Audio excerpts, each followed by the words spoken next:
Good evening. Welcome to the Midnight Binge Podcast, a show about the best Netflix content in the known universe. I'm your host, Migs, and in today's episode, we're going to be talking about a new Netflix original series called Cursed. The show seemed very promising in the trailer. I'm a big fan of fantasy shows involving magic and mysterious creatures and things like that, so this is really up my alley. I'm super excited to review this, so let's get started.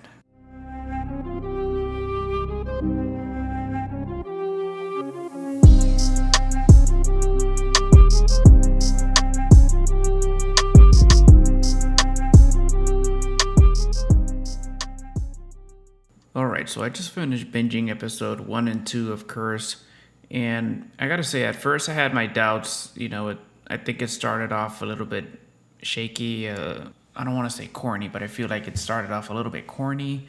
But I'm, 2 episodes in, and I gotta say, at this point, I'm hooked.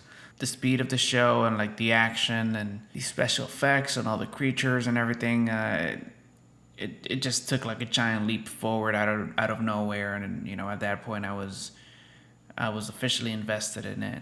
I'm still not entirely sure how I'm gonna go about talking about the TV shows. This is the first episode. Unfortunately, I didn't go to podcasting college, so I'm just gonna wing this and do the best I can. I took some notes while watching the show, and I'm just gonna give you my opinion, just give you a rundown of what happened, what I liked, what I didn't like, what I think might happen, thoughts I have on specific characters and whatnot. So that's my mentality going into it, and we'll see where it goes from there.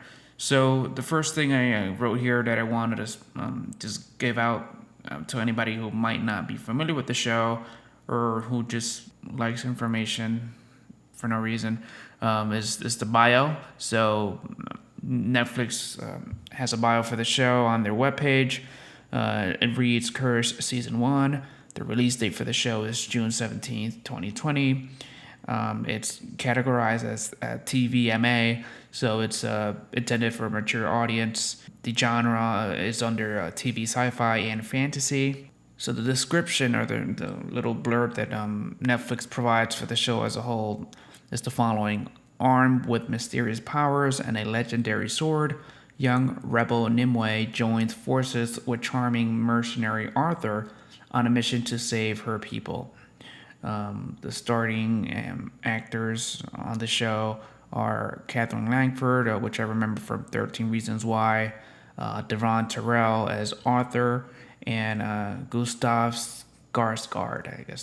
I think that's how the name is pronounced. I believe that's the character playing Merlin, yes. The creators of the show are Frank Miller and Tom Wheeler. And that's it for that. Now, episode 1 has the following description. Scorned as a witch, a young woman with powers leaves her village to start a new life, just as a ruthless army scores the countryside for her kind. Alright, so the show starts off, I don't want to say with a bang, but it really it catches your attention. So the very first scene, we see who we later find out to be Nimue, the protagonist of the series, floating in a lake. It looks like it could be a beach or something. It looks more like a lake, but she's floating there, and she has an arrow sticking out of her body, and there's blood everywhere. So she's just drowning with an arrow or two sticking out of her body. And the show doesn't elaborate on this. I don't know if this is just foreshadowing for what's going to happen down the road, if Nimue eventually dies at the end. I believe the show is based on a series of books, or a book. I haven't read the books, so this is just me, coming to the show as a layperson who just likes, mysteries and magic and creatures, anything that's not real, basically, I think is awesome.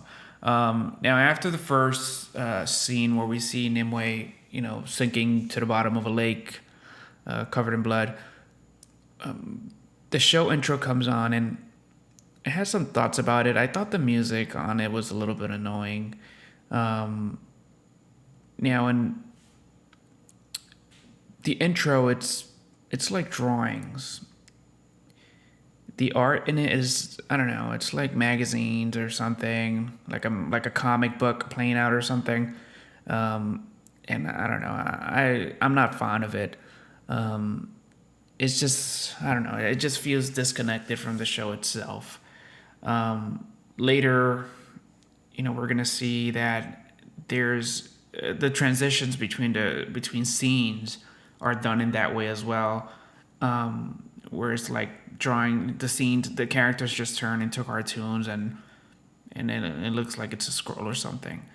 So after the first scene, we see Nimue riding a horse in this really beautiful like green valley. I wonder what country this was filmed in, but it's beautiful. It's like really expansive green scenery, and she's riding a beautiful white horse. Now, Nimue then stops and looks up, and what appears to be a circle of crows just making this formation. It's kind of like a spiral in the sky made out of crows. It seems like she seems a little bit like caught off guard by that. We're later going to see that there's a lot of magic in the universe where this, shows takes place. So I don't know if she's used to seeing things like that.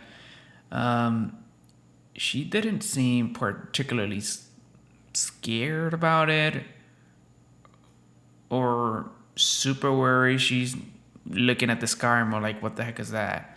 And crows are just flying in a circle. After that, the next scene, we see a little kid come in. This little boy is, his name is Squirrel, and I guess he's just one of the village kids from Nimue's, I guess, forest, town or something. So later in the show, we see that the village people where Nimue's from, they're called the Fae, and it looks like some of them, but not all of them, have magical abilities, and Nimue being one of them. And we see Nimue coming with her horse through a stone hedge. So the entrance to this forest, there's a stone hedge like the one in the UK, lining the entrance. So there's some symbolism to that as well. Now, the forest itself is really vibrant. There's a lot of oversaturation and just like magic to it. It really looks like an enchanted forest. We see Nimue playing with some flowers, and they just fly away like they were birds. We have some dragonflies that look like they're just made out of jewels. Now, in this scene where Nimue walks into the forest, she encounters a deer. Let's see, and the deer starts talking to Nimue. Now, I don't know if Nimue can just talk to all animals. I mean, she's seemed pretty off guard, taken off balance with what was happening with the deer. And as she's communicating with this deer, we see two guys come and just, put an arrow through the deer and hunt it. Now they start bullying her. They call her a witch, and she tells them to get out of her forest. She then proceeds to take the bow that the guy used to kill the deer, and it turns into like a snake or a vine, and it starts wrapping around the dude and choking him out. Now, this is the first scene where we see Nimue's, it's kind of like vines coming out of like the side of her neck, like her carotid arteries, but they're like bright green, and they look like grapevines that start forming around her cheeks and her neck. This symbolizes her magic. We later find that she's part of this tribe, if you will, of people that are connected to nature in a way, in a special way. It looks like her mom, Lenore, she just came into the scene. It's one of the elders, of the town or of the village, and she seems to bump heads with Nimue, or Nimue seems to bump heads with her around, this issue with magic. It looks like Nimue doesn't like it. Well, she explicitly says several times throughout the show that she doesn't want that. Her mother tell her that she has the responsibility, that she's that it's her duty as one of the one of the faith people to partake in these activities, and it's an honor and whatnot. And Faye sees it. Nimue sees it more like a curse. Now we come across a scene here where we see, I guess, the elders of the town, or the people with magical abilities from the Nimue's town. They go up to like a mountaintop, and they're doing some sort of offering, and they're burning. I'm not sure I'm not sure if this is a burial ritual or if this is a sacrificial ritual to their gods, or to the magical entities that they worship, or that they feel that they're a part of. Lenore is referring to themselves as sky people. Now we do see a burning body in the middle of the bonfire there, and Lenore explains that they are doing that to honor their ancestors. This is all happening during the day, and then out of nowhere, the sky goes black, and the moon comes out, and Nimue's veins and Lenore's veins, their magical vine veins, start showing the other elders as well. Something starts happening with the bonfire where there's like a tornado of flames, of embers, that create like this column or this vine, and they start encircling Nimue. It seems like she's being chosen for something. And then one of the elders says, "Not her, not her." Early on in the show, starting, with the bullies in the forest, and again with these elders telling Lenore, no, not her, it's very obvious that Nimue is not welcome, so to speak, in her village. Lenore does her best to try to assimilate Nimue to the town, and have people and stand up for her daughter, basically. The elder says that Nimue is marked by the dark demons, or the dark gods. The tornado of fire that encircled Nimue in the mountaintop labeled her as the summoner. Nimue says that she doesn't want to be the summoner, whatever that means. They don't explain at this point in the show what it means to be the summoner. It looks like these deities or these ancestral spirits might select somebody to, I don't know, maybe be like a spiritual leader, or to be an intermediary, like Avatar: The Last Airbender, where he was the connection between the physical and the spirit world. That's what I'm thinking that means. I'm not entirely sure. They really don't elaborate on that. Now, after this, this confrontation in the mountaintop with the elders, Nimue says she's leaving town. And this is when Pim, her friend, is introduced. Basically, Pim tries talking Nimue out of leaving the town, and when she sees that Nimue is just so determined to leave, Pim basically says, fuck it, I'm gonna go with you.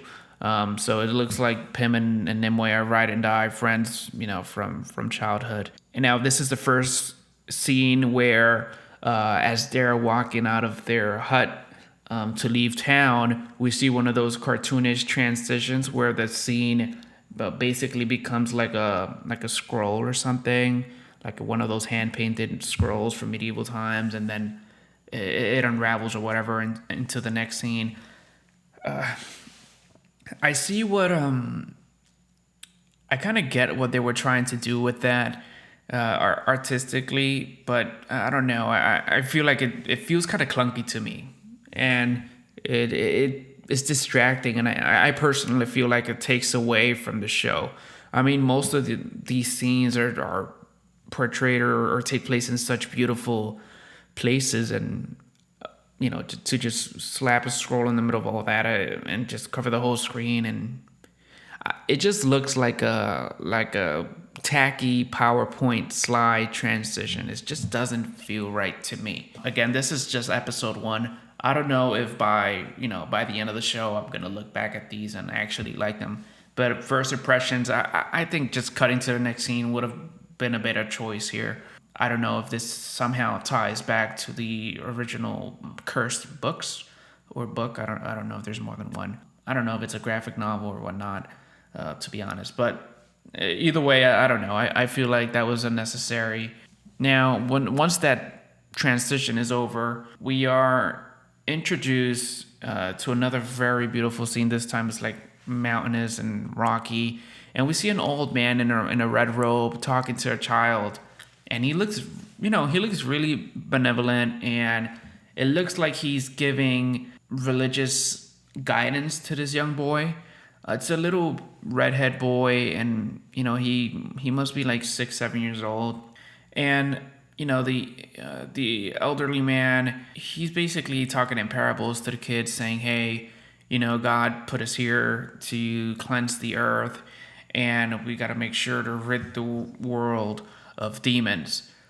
He's basically just giving his religious spiel to the kid, or explaining what is it that he does. Now he's holding a leaf, and then he touches the boy's hand with that leaf, and the boy's hand turns green like the leaf.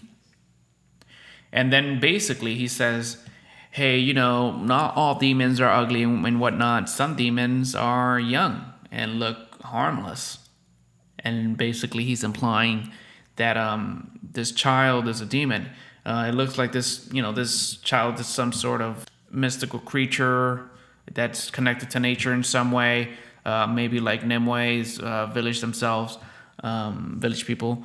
But in this case, is a young boy, and it's in a different town, it seems. Now, this is when things start getting really serious in the show, where we start getting an idea of what is it that the main dilemma in the show itself is.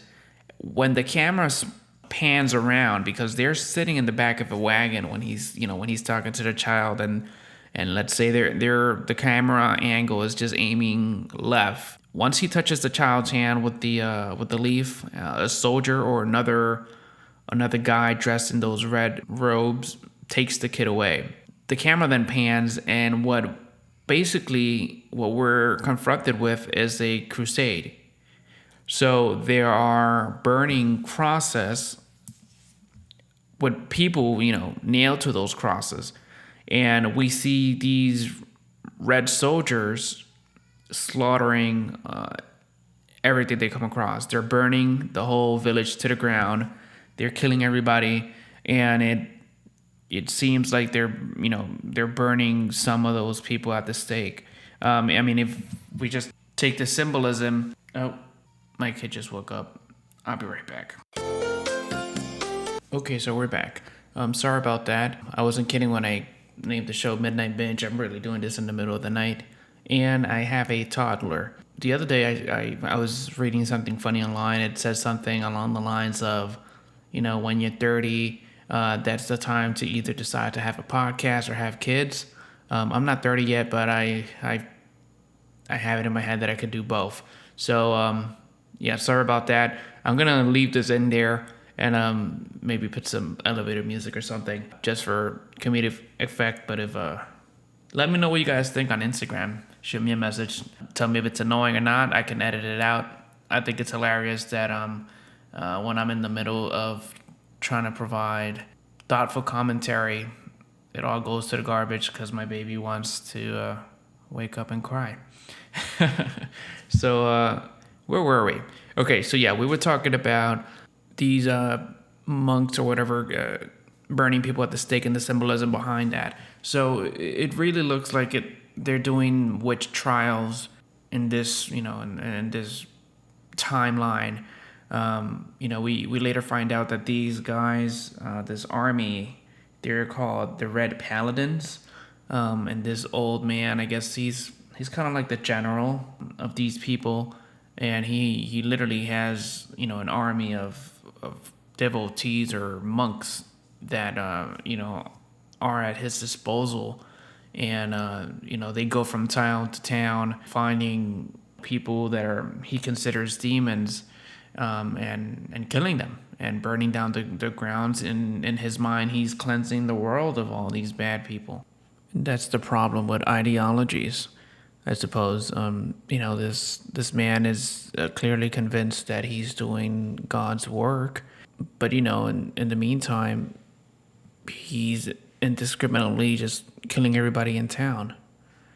Now, again, we get another scroll transition.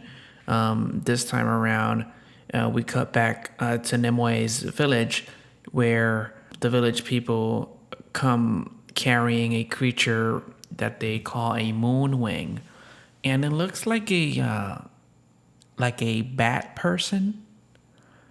And they're covered in white feathers.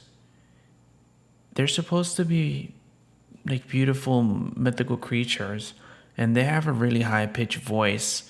Now, this moonwing is talking, very strained because they're injured. Now, what the moonwing is doing at this point is conveying to Lenore. The moonwing was brought to Lenore's house, and the moonwing is saying how this weeping monk slaughtered everybody, I guess in the Moonwing's village or in the Moonwing's forest. Now, they finally give us another scene without those tacky transitions. And in this case, the scene cuts to this hooded individual with red glowing eyes, and it looks like red glowing tears, and a forest is lit in fire. And we see this man slaughtering other moonwings with his sword. Now, when he walks up closer to the camera, we see that there appears to be, it looks like ink, like tears of ink coming out of his eyes. And then the moonwing creature is referring to him as the one who cries. Now, we don't know why he cries. He just looks very disconnected or emotionally disattached. He looks very, I want to say brainwashed, and unempathetic. He's just indiscriminately killing those creatures. And it looks like he works for the Red Paladins at this point. Now, that was a short scene of at Lenore's village. Now we are introduced to one of the main characters of the show, Merlin, and he is sitting at a table in what appears to be a tavern. There's two guys that look like they're there to collect a debt. They're on behalf of somebody. They walk up to Merlin's table, and they claim that he owes 4,000 coins to some guy, and they ask him, "Are you Merlin the magician?" And at first glance, it looks like Merlin is just drunk out of his ass, and they push him with a rod, and he almost falls off his chair.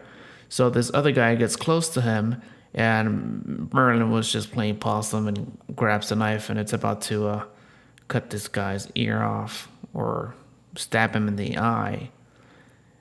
And then Merlin proceeds to just tear a new one on these dudes. He basically tells them, "I once killed an army of 400 people with a lightning storm that lasted a whole week. And these guys are about to shit their pants because they tried fucking around with Merlin."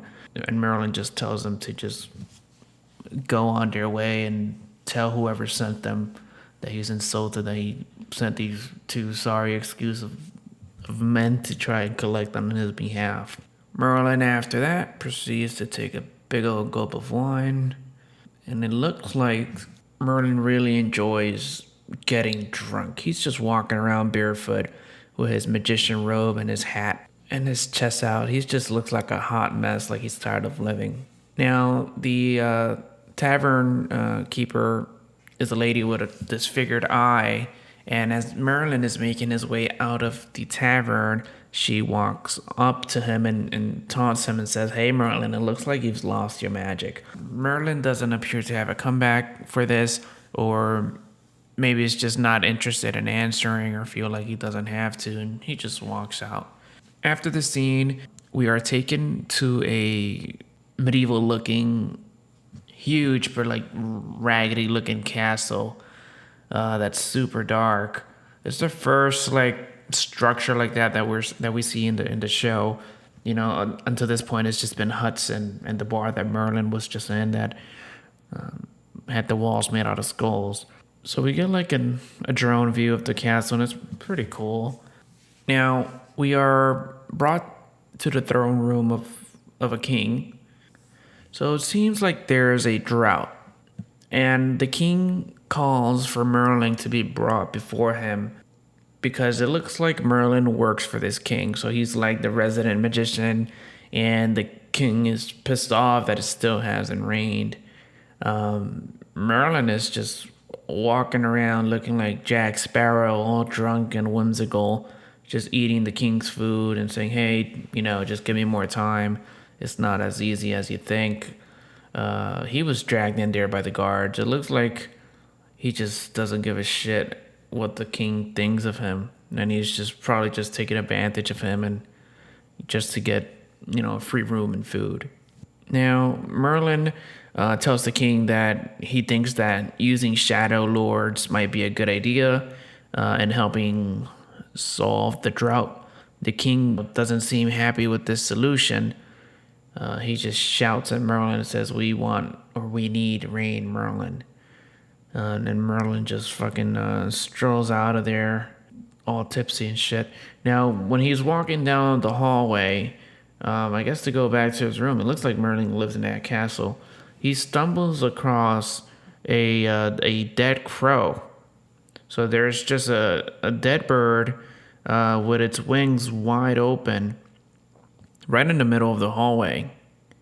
And Merlin seems fairly taken aback by this, so much so that he it looks like his drunkenness goes away a little bit. He puts the cap on his flange and goes up the spiral staircase to investigate a little bit further. It looks like Merlin knows there's something's up. Merlin is, out of all the people in the show, he seems to be the one most in tune with signs from the universe, if you will. He has his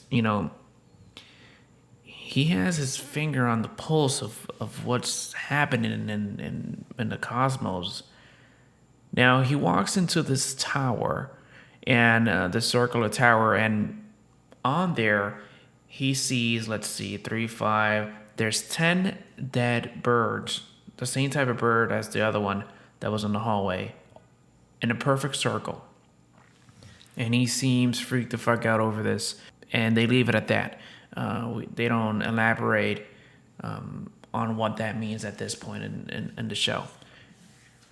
Now, the show then takes us to this road going through a mountain valley, and we see Nimue riding her white horse with Pym, and they're walking into a fortified port city. So you can see the ocean in the background. And I guess this is the route that Nimue is going to take to leave her town, to escape. So Nimue is there to catch a boat out of town, basically. Now she's gonna go up to the one of the guys at the dock. When she walks up to the guy and tells him, "Hey, where's the ship?" The guy's like, "The ship left like a week ago." She's like, "What the shit? It was supposed to leave tomorrow." The name of the ship is the Brass Shield. He actually says the boat left yesterday. And he's like, "Well, the winds are the winds, and it just, it left early." So now Nimue is like, "Oh, fuck, what am I going to do?" So her whole plan just went to shit. So Nimue and Pym have no option but to go back into town, to just grab their backpack and their horse and just head back home. Now, Nimue is pretty devastated by this because the next ship that's gonna come to this town, it's not set, it's not scheduled to come for another 6 months. So she's pretty upset about that. I guess she was pretty determined to get the heck out of town already. Now, the scene is going to transition to them walking through the streets of this fortified city, and we see lots of merchants. A lot of people selling all types of things, food. It looks like right outside of the gate, or right inside of the gate, there's this huge market right before you enter into the city proper. Now, at this point, this is where, for the first time, we're introduced to the character of Arthur. Nimue and Pym are just looking at, different linens and, cloths and whatnot. They're just basically hanging out in their medieval mall. And then they hear some music. And when they go take a look, they see Arthur and his band just singing there. It's almost like spoken word music, like bard music. We see a guy with an old guitar, and then Arthur is the one actually singing. And Nimue seems, like she's feeling Arthur. She's just staring him down. And when Arthur sees Nimue, they're just like, shit. They're struck, and it sounds like he starts changing his song. He's like, oh, I'm going to start improvising. He starts singing about Nimue's eyes being like ice or like the sea because she has really blue eyes. Pym starts fucking with Nimue. She's like, oh, he fancies you. And Nimue just takes off, and Arthur just starts chasing her. And Arthur, I gotta say, he's a really handsome dude. He got, he has game. He walks up to Nimue and takes somebody's hat and puts it on her head, and he's about ready to marry her. And Nimue she looks pretty into Arthur too, and Pym is just, pushing her to be like, don't walk away from this dude. He's kind of hot. And Arthur is, that's when he introduces himself formally. And we see him with his sword and whatnot. This show put a different twist to the classical Arthur story. This is not what the story originally was. The actor that plays Arthur, he's a black man. When I was doing research for the show, I saw some people were upset about that. They're like, hey, this is English, or this is the history of a Northern European country. Why is a black guy playing Arthur? And I don't see what the big deal is. This guy, he plays this role really well. Like I couldn't see another guy playing this role and pulling it off the way he did. I mean, he just feels so comfortable in this character. So, in this adaptation of the story, I don't think there's any problem with that, or in any story for that matter. If an actor is able to carry the character and really take it to the next level, then they should absolutely do so. Now, in this scene, the Arthur basically takes Nimue and Pym to a bar. So he invites them to go have a drink, and this really nasty-looking knight dude comes into the bar, and it looks like he's Arthur's boss, and he tries to hustle Nimue because he wants a kiss or something for Nimue. She doesn't want to play, but Pym is scared. She tells Nimue to not be rude and to play the guy. Now, these people don't know that Nimue has magical abilities. So Nimue, even though those dice are loaded, so this guy's is a cheater. Nimue is using her magic to make sure that she rolls a sevens on every occasion. And she's trying to make a buck too. She knows she looks super confident. She knows she can win the game. Now, once the guy loses, he basically says, "Hey, let's play again." And then Nimue says, "Okay, but you're gonna have to give me 20 extra silvers." And the guy tries to get Nimue to basically give herself up if she loses, which is fucking disgusting. But then again, Nimue uses her magic and rolls a 7 again and wins the game. Now at this point, when she rolls 7 twice in a row, the guy says, "You witch me." Now at that point, Nimue, using her magic, snaps the leg off his chair and he falls on his ass, and that gives Nimue and Pim the opportunity to run out of town. Now this creates a whole ruckus. Everybody starts shouting witches, witches, and we see some of the red paladins start chasing after them. Now while that's all going on, Merlin goes to this shady physician in the middle of an alley who has a horse wagon with corpses and all sorts of saws and things like that and bones. Merlin, in his mysterious way, just tells the dude, "Hey, I need the number 3. Do you have the number 3?" And this guy opens, I guess, a drawer of secret things or of like contraband and shows Merlin a baby with 2 faces, or like a fetus, a dead baby or a fetus. And then he turns the baby around and the baby has another face on the back of his head. It's really fucking disturbing. And Merlin, he's freaked the fuck out. He's doing some magic math. He's like 3 faces, 9 doves, this and that. And then he says there's a great and terrible war coming. So I guess what Merlin at this point is doing is that there must be some sort of prophecy or something written down somewhere saying, "Hey, when this happens or when that happens, this is foreshadowing some terrible occurrence." Now after that, the show cuts back to Nimue and Pim running away from the Red Paladins, and they finally reach the forest.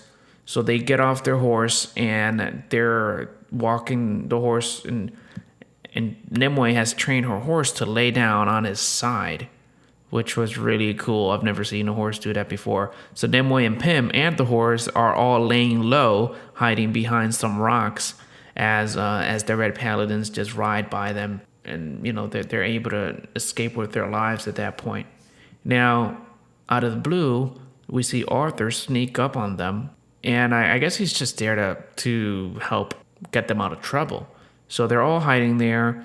The Red Paladins are not able to find them, and at this point they're gonna go over with Arthur and make camp, and just hope that these Red Paladin dudes just go away. So Nimue, Pim, and Arthur are walking away. Arthur's pulling his horse, and Nimue's pulling her horse. Now, Nimue apparently has found out that Arthur is a mercenary in this reality, and she seems pretty put off by that. Arthur is trying to make a case for himself, saying, "I'm not a bad guy." Arthur warns Nimue and Pim that the Red Paladins are burning down Fey villages. At this point, it's not entirely clear what being a Fey is. I don't know if it's just a clan or a race of people that has magical abilities, or if it is maybe the word Fey just means anything that's just not a normal human, anything associated in any way with magic. It's possible because they did burn down the Moonwings village, and they burned down the village with the boy that can turn green. And as we're gonna see soon, it looks like they're gonna be heading over to Nimue's village as well. Now, before they do, at this point, they're making camp in the middle of the forest. They were too far away to make it to Nimue's town with daylight, so they make camp. And Arthur is trying to teach Nimue how to fight with a sword. So Nimue is holding Arthur's sword, and Arthur is just being all cocky with his hands behind his back, trying to teach Nimue how to fight. He has a little dagger. That's what he uses to defend himself. I guess this is what people used to do in the Middle Ages when they were born. It's not entirely sure. I think this is just Arthur's game. He tries knocking Nimue down, but in reality, he's trying to grab something. He gets all close to her, and it starts getting hot and steamy there, and Nimue is like, ooh, and Arthur's just looking at her like he's trying to get his dick wet. Now, when he goes in for the kiss, Nimue's basically playing him too, because she just headbutts him and catches him off guard and almost knocks him over. So then she pretends to be injured, and he comes in to try to help her out or whatever, check on her because he's trying to be a gentleman or whatnot. And then when he comes into and sees her hand, Nimue just pulls out a butter knife, a really dull butter knife, and just puts it up to his throat. Now, when they're going to go in and kiss again, Nimue starts having a seizure. And then she has these visions. She's seeing like demons and Arthur and in the fetal position with no clothes on. She sees herself drowning. She sees a sword. There's a bunch of stuff going on. It's really confusing and overwhelming, but it's really exciting. And then at the end of that vision, Merlin is shown jumping out of bed, scared. So it looks like maybe Merlin was seeing the same vision that Nimue was. And of course, as soon as he wakes up, he grabs his thing of wine and starts drinking. He then walks up to these old-looking books. Well, they're old-looking to me. They're probably brand spanking new books in that time. But they show he shows a little drawing with a baby in a fetal position in a circle. Some sort of pagan symbolism. There's all sorts of rods and lines and things going on in those texts. It's really not explained. All we're seeing is Merlin looking all worried and confused and looking at the books. And at one point, he lands on a page that shows, this imposing looking sword. Now, once that's over, we cut to back to Nimue, and it's daytime at this point. And Nimue is waking up from her slumber. Arthur is still sleeping. We see the horses in the background. Nimue is like, oh, shit, we spent the night here. We should get the fuck out of here before Arthur wakes up. Let's just go back home and forget this ever happened. And Pym is looking like she has the mother of all hangovers. And Nimue says it's the wine. Just so you guys know, as I'm speaking about what I'm seeing, as I'm giving my thoughts on the show, I did watch the episode in full once, and just to provide commentary on the show, I do have the Netflix stream playing on one of my monitors here in my setup. If you follow me on Instagram, you would have noticed that I uploaded a picture recently of my setup here, where I have several screens up in arms, and I have my laptop as a smaller screen down below. So one of these screens is going to be occupied with my Netflix stream. The other screen is going to be occupied with the recording software, and I'll have my laptop here for notes and researching anything that I might want to talk to you guys about. So just so you're aware, if it just seems like I'm just saying what the show, what's happening in the show, that's exactly what I'm doing. I am looking at the show, talking about it, and to the best of my ability, just giving you my thoughts on it. This is just the first episode. I'm basically, what's the saying? I'm flying the plane as I'm building it, or I'm riding the car as I'm driving it. I don't know what the fuck the saying is, but you get the idea. Basically, I don't know what I'm doing, and I'm trying to figure out how I'm going to go about this. I'm sure as time goes on, and as I do some more of these will get better. I would have a more methodical way of approaching, this this endeavor. So, wish me luck with that. I'm really gonna try my best to provide the best content I can to you guys. So I will really appreciate any feedback that anybody has. If you're listening to this, you can. The best way to reach me, honestly, is through Instagram. You can DM me there with any tips or feedback you might have from me doing this. If you think that me just describing the show, it's boring, whatever, I know that, I made peace with the fact that probably the first several episodes are gonna suck pretty bad. So if that's the case, I'm sorry, and thank you for sticking with me so far. But that's okay, it's nobody is an expert at being a podcaster until they become an expert at being a podcaster. This is a relatively new medium. It's not something that you train for, really. It's just me. It's me talking to you guys, me giving my thoughts to you guys, and hopefully, hoping that there's somebody out there who cares about what the fuck I gotta say. So that being said, I just felt like I owed a bit of an explanation as to what is it that I'm doing here. So again, I'm gonna learn as I go. I'm gonna do my best, and I'm really, really, really open to any feedback that anybody has, because it's just gonna benefit me. I'm just an audience of one here, but having a wider audience out there with ideas, I can get a better picture of what people like and what they don't like, and if I'm doing something wrong or I can be doing something better. I'm really hoping you guys can bring it to my attention, because at the end of the day, I just want to make the best show that I can for you guys.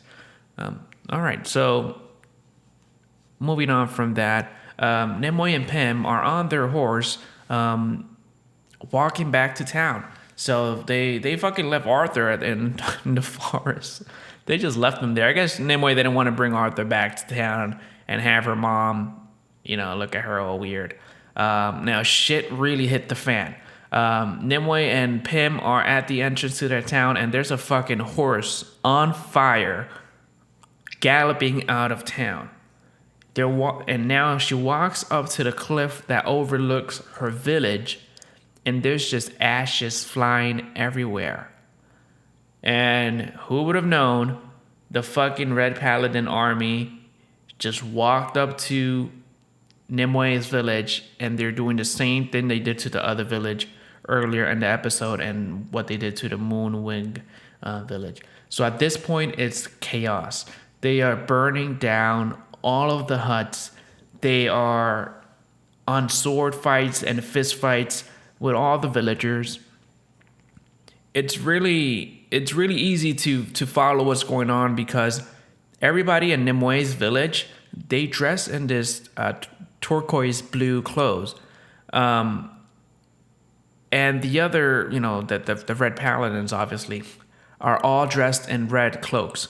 Now we see one of the Red Paladins carry Pim away. We don't see what happens to Pim, but one of the Red Paladins grabs Pim and takes her away over his shoulder. Now these Red Paladins, there's a bunch of them all over the place. They are on foot, they are on horseback, they are wielding swords, they are wielding axes, they are throwing axes, they are doing anything and everything they can to kill every fucking buddy in town. Now Nimoy is just dodging all this shit and just running around in circles, just looking for her mom, and she can't seem to find anybody. She's just horrified. At this point, she walks up to the edge of town, and she sees how the Red Paladins are erecting curses once more. They got people tied up in the curses, and they're lighting these poor bastards on fire. Now, there's some really ominous music that starts playing. Nimoy is hiding under one of the huts, and we see the crying monk come into town on his horse. So it looks like he's affiliated with the Red Paladins, but he is dressed, let me see. Yeah, he's dressed in all black. He basically looks like the Angel of Death. His horse is black. His cloak is black. Everything he's wearing is black. And he's super creepy. So he walks up to the old man, to the leader of the Red Paladins, and he kneels before this dude. So it looks like the weeping monk is one of their soldiers. I'm not sure how, since it looks like the Red Paladin has magic too with his weeping red eyes and whatnot. But the weeping monk, but somehow, he's affiliated with them. Now, Nimue sees Squirrel, the little boy from that we saw earlier in the show, and she runs out to him and grabs him and pulls him inside of it looks like a barn or something. She then tells Squirrel to go hide in the forest. She says, just go hide, just run to the forest. There's going to be a rock or something. I think it's called Old Man's Rock. Just go run over there, and I'll meet you over there. And she asks Squirrel, have you seen my mom? And then Squirrel says, I saw some guys chasing her. And that's it. He takes off into the forest. Nimue then starts running again, and this dude grabs her, and he's trying to take her away. So he's able to drag Nimue right up to the general, to the old general dude with the white hair, the leader of the Red Paladin army. Now the leader, the general dude, he's there hugging a Bible, I'm assuming, looking at the burning people on the crosses. And then, this guy's really psycho. So he's doing all this psycho shit, killing people, doing all this. But at the same time, he has all this benevolent voice, this, holier than thou voice. And it's saying, here, look, brothers, you see, look at this one. We cannot be fooled by the devil. Look how beautiful she is. The devil comes in many forms, but regardless, either way, she's still infected with demons. While this is happening, Nimue's, magic veins are coming up, and this dude is choking her out in front of the general. So it looks like they're gonna go ahead and try to kill Nimue too. But lucky for Nimue, a bunch of arrows just start fucking raining on the paladins. So it looks like either it's reinforcement from a neighboring village, or it's the archers from Nimue's town. But either way, she was able to escape, and she goes down this cave. She goes down these steps into an underground cave that looks like a magical sanctuary of some sort. So Nimue, there's a table in the middle surrounded by statues. Very, very abstract statues of, I'm assuming, ancestral spirits or whatnot. Now, Nimue finds Lenore, her mother, bleeding on the floor, hiding behind a table. Now, Lenore is well enough to sit up. I don't know where she's injured. I don't see any. The funny thing is, there's blood on the floor. I don't know if this was just a hiccup on the show. There's blood on the floor. Lenore seemed to be injured and just laying there. But there's no blood on her clothes. And then when she saw Nimue, she just sat right up like the Undertaker. She may have been playing dead. I'm not entirely sure. But she gives Nimue something wrapped in a blanket, and she says, you need to give this to Merlin. You need to give this to Merlin. And she makes it sound like it's the most important thing in the world. And then, of course, a Red Paladin comes in the cave and kills Nimue's mother with a sword. He stabs her in the stomach. At this point, the scene cuts back to Merlin, and he's freaking the hell out. He's getting drunk. He's reading his books. There's a huge thunderstorm going on, and he makes one of the soldiers of the castle come out to the balcony of some scaffolding on the outside of his tower there, and holding some rods. They look like spears with amber glass color orbs on the tip of these spears. Now, Merlin doesn't explain what this is for, but then he looks at the guy's armor, the knight's armor, and there's 3 crowns on his armor. And then when he looks up into the sky, there's 3 crowns that are glowing red in the shape of crowns in the sky. And then it starts fucking raining blood all over Merlin. So finally it's raining. The king of the castle is having a giant feast. We are now given the name of the king. It looks like his name is King Uther.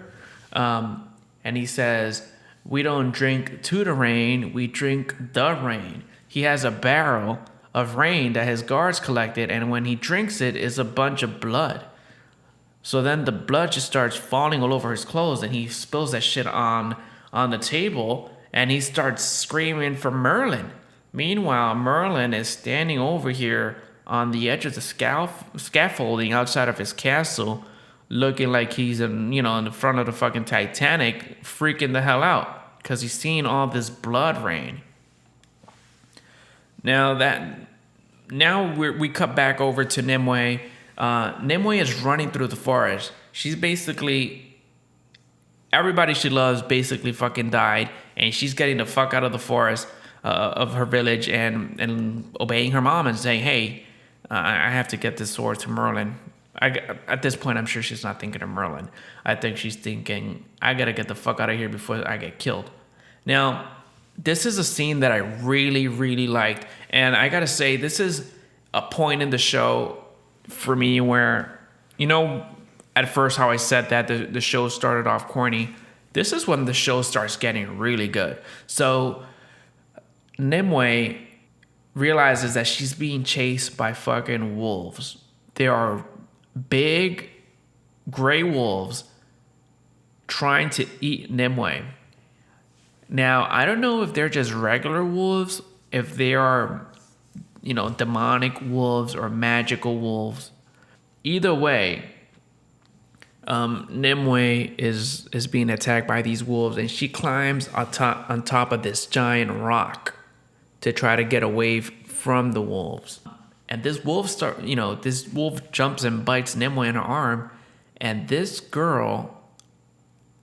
woman, I'm sorry, she starts punching the fucking wolf in the face like a gangster. I don't know about you, but if I was attacked by a wolf, she just started snuffing. I don't know if I would have, had the balls to do that. At this point, the scenes are cutting back and forth between Nimue and Merlin, Nimue and Merlin, Nimue and Merlin. It looks like somehow they are connected. Again, I'm doing these shows. I'm just watching one episode and then coming back and talking about it.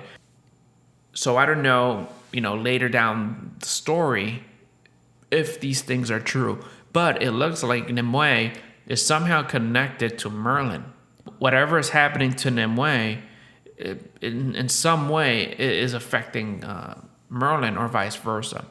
So as Nimue is being attacked by the wolves, we cut to Merlin, who just got struck by lightning. Probably because he was standing outside on a scaffolding holding a rod in the middle of a thunderstorm. Either way, he got struck by lightning and he catches on fire.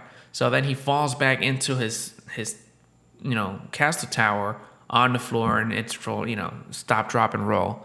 And he's trying to, get the fire off himself. Cut back to Nimue. She just realizes that this heavy ass piece of metal she's been carrying around is a sword.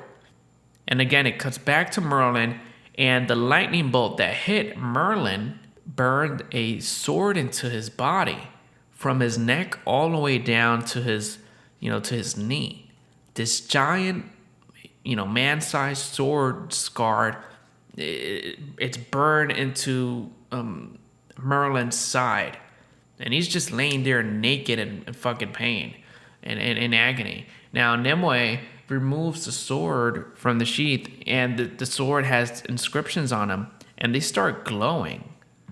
So at this point, I'm sure Nimue is super happy that Arthur showed her how to swing that sword the day before. Now, when she raises that sword, it's like there's power, not visible power, but there's like this force emanating from it. And she's just grabbing that shit like a Jedi. She looks like super badass right now.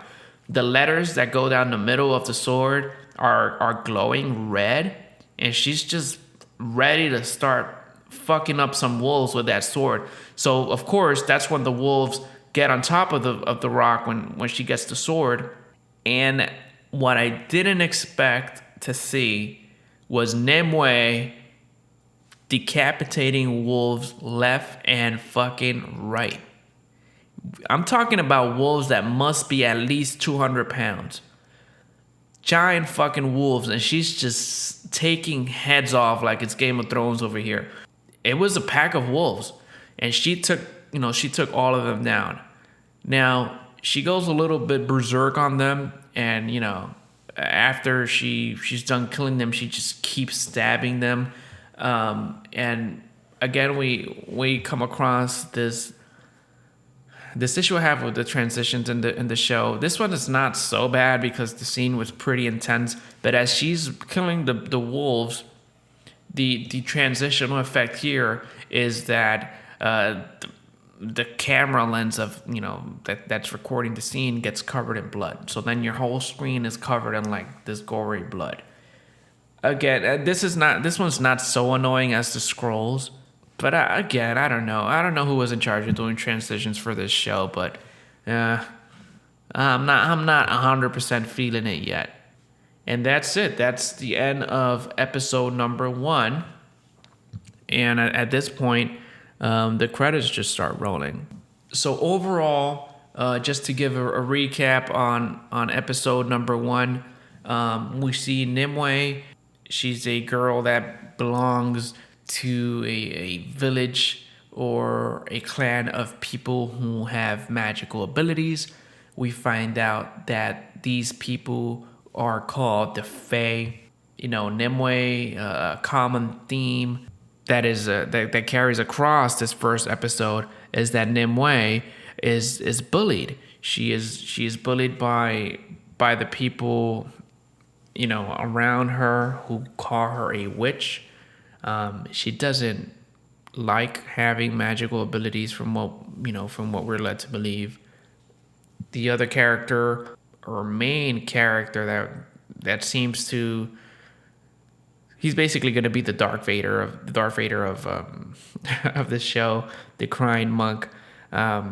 He's pretty badass. He doesn't say much at this point.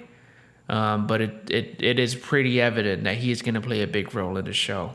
Then we have Arthur. He's the good guy. He's basically Romeo to Nimue's Juliet. It looks like a noble man that's going to be there to help Nimue out down the road from the show. The main force of evil in this show are the Red Paladins. They're going around fucking and committing genocide on all the magical people. And at this point, Nimue's world that she knew up until that point as a child has gone to shit. So Nimue just lost everything, and she's been giving one dying wish by her mother: make sure you get this sword to Merlin. And of course, we cannot forget Merlin, basically, the wizard king of the show. And based on the back and forth transitions between Nimue's struggle and discovery of the sword and Merlin's obsessive, frantic research and his being scarred by the storm with a scar in the shape of a sword, it seems like Nimue and Merlin's path are going to be intertwined throughout the series. So that's it for this episode. I'm going to cut it short at this point. I was going to do 2 episodes two cursed episodes per podcast episode. But there were, at this point, I'm over an hour. I don't want to bore you guys to death. So I'm probably just going to just do one episode, one podcast episode per a Netflix show episode at this point until I to see if this format works, if people like it. I don't want to do a 2-hour podcast at this point. I'm self-aware about the fact that I'm a rookie at this. I just started. I really don't have any experience doing this. I'm still getting used to hearing myself, which is really fucking weird. But let me know what you guys think. Let me know if you will be okay with longer episodes. If you think that just focusing on one episode at a time is better for you. Whatever you guys want. I'm open to suggestions. I'm all ears, and ultimately, I want to be able to provide something that people enjoy. Okay, so that's it for today's episode. I want to thank everyone who is supporting the show in one way or another. Thank you to the followers on Instagram who have been simply awesome and super encouraging from the beginning.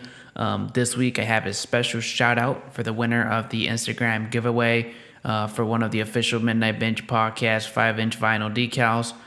The winner of this contest is Dyla Valise. Congratulations, Dyla Valise.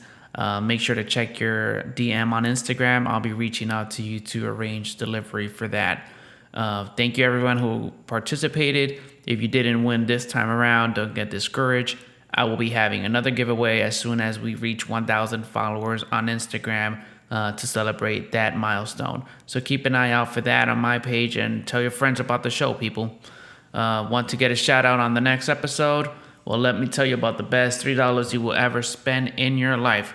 That's right, for just $3 a month, you can become an entry-level binger on Patreon, which earns you a shout-out on the show and access to the Patreon-exclusive Midnight Binge Podcast Discord server, which basically is a really cool invite-only private chat group where we can all get together and talk about the Netflix shows that we love.